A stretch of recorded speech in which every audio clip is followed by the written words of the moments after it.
Now at 6, this is Fox 61, Connecticut's news station. Good evening and thanks for joining us for the news at 6. I'm Brent Harden. And I'm Sarah Sanchez. I-95 in Norwalk returned to normal tonight after crews worked through the weekend to repair the highway. A fiery crash on Thursday shut down the major road for days, and crews worked non-stop to reopen the highway. Fox 61's Julia LeBlanc explains how they got here and what happens next. You're looking at the remnants of the Fairfield Ave overpass here in Norwalk, which crews worked hard to take down over the weekend. Now, as they figure out how to rebuild it, 95 is moving smoothly once again. Traffic on I-95 in Norwalk has picked back up after slowing down and stopping for days. I think today's probably the only day we're not going to get complaints about highway noise. This after a fiery Thursday morning crash between a car, an oil tanker, and a tractor trailer ended in this Fairfield Ave overpass, bursting into flames, closing the heavily trafficked highway as crews worked overtime to take down the unstable bridge and prep the roadway for drivers. The plan was to reopen 95 by Monday morning. But it happened 10 o'clock yesterday morning. They opened this up, and it was just remarkable that this was done in such a quick turnaround. Too often in government, you have politicians who overpromise and underdeliver.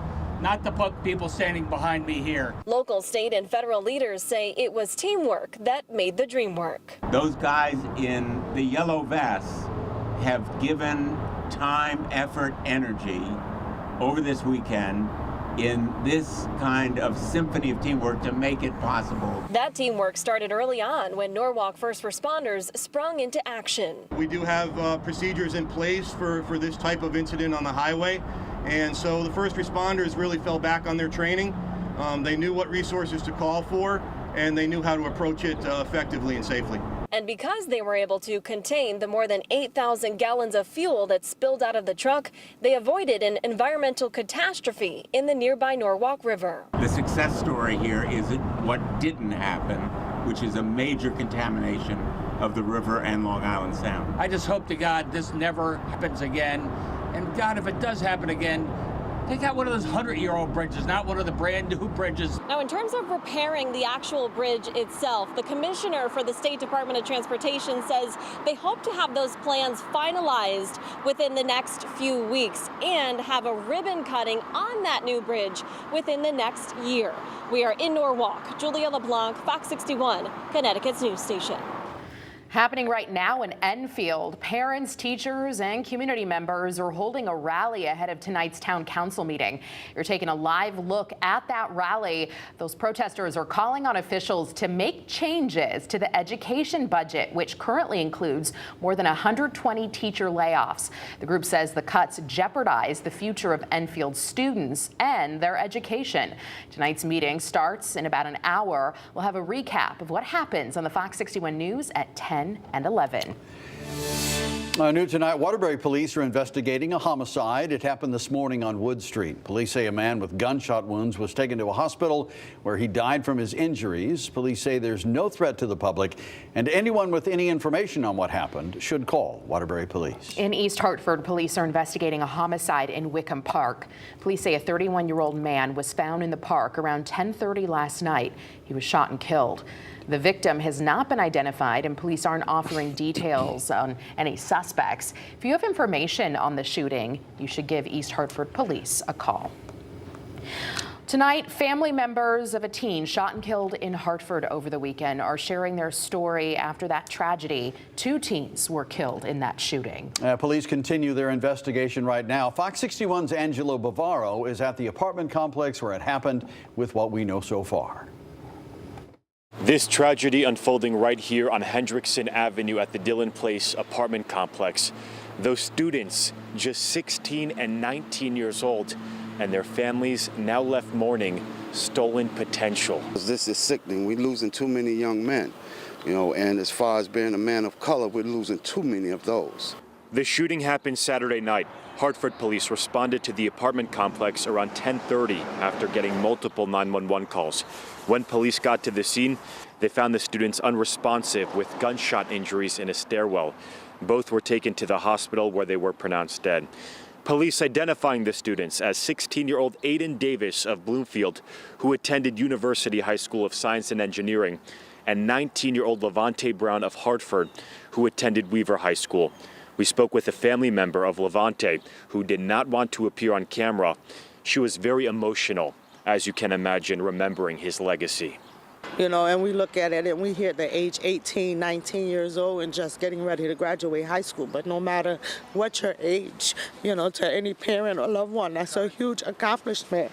He's going to be greatly missed, because there wasn't a day that didn't go by that little boy didn't say, I love you, or, you know, hey, I miss you guys, even if we didn't see him in a couple of weeks. This family, all too familiar with the tragic reality of gun violence. And I lost my son through gun violence, and on the same end of town, too, the South End.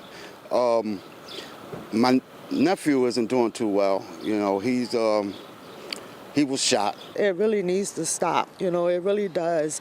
You know, we've been dealing with, you know, some trying some times in our neighborhoods with these kids and these guns and, you know, with the illegal firearms. This marking the capital city's 6th and 7th homicides of this year.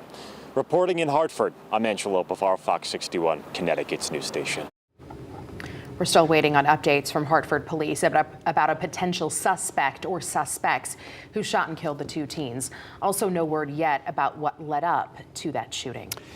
A Rocky Hill Middle School was briefly evacuated this morning due to a bomb threat. Police responding to Griswold Middle School in response to that threat. Officials searched the school with a bomb detecting dog and determined the threat was not credible, and students and staff were able to resume their day. Time for a check of the weather. A warm start to the week and humid out there. Yeah, the briefly summery feeling weather continues tomorrow. Chief Meteorologist Rachel Frank joining us now. Rach? Yeah, I think tomorrow is the warmest, the brightest day of the week before cooler temperatures and unsettled conditions return Wednesday and beyond. So enjoy while it lasts. If you have a chance to carve out some time for yourself tomorrow outdoors, do it. Mid-70s right now in Hartford. It's not a pretty looking day, meaning there's a lot of clouds out there, but still those temperatures had no trouble jumping up into the 70s. Near 70 in New Haven, and it's even darker there. Here's a look at current temperatures across the rest of the state. Low 70s in Meriden and near 70 degrees in Waterbury. Here comes some clouds that are going to continue to lower and thicken up as we head through the evening tonight. And you can see some showers here to the south, and it looks like they're going to be moving in, but it looks like they'll actually be able to stay to the south of us tonight. Our flow is going to be out of the northwest, so we're bringing in some drier air, and we're going to keep that rain at bay. By the news at 11, temperatures are in the mid-60s, and overnight lows will be dropping back into the 50s as we head towards daybreak tomorrow. Sunny, sunny, sunny, and turning very warm by afternoon. We're looking at highs between 75 to 80 degrees inland and low and even mid-70s possible at the beaches. We'll talk about the chance for showers and even storms returning coming up. Well, new at 6, the husband of a visiting nurse who was killed on the job is suing her employer, alleging they repeatedly ignored worker safety concerns about treating dangerous patients. Ronald Grayson filed a wrongful death lawsuit against Alara Caring over the killing of his wife, Joyce Grayson. He alleges that rather than addressing concerns, the company chastised, shamed, and gaslit employees to believe they were overreacting. The company is already facing more than $160,000 in fines for failing to protect their employees.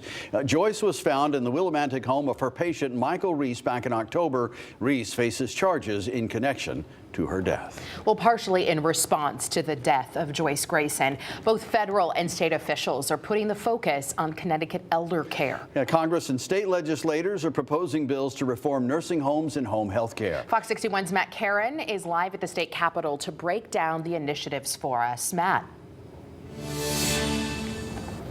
Well, there's just 2 days left in the legislative session, and lawmakers here under the Gold Dome are, of course, scrambling to vote on as many bills as possible. Today, they took up 2 bills related to elder care.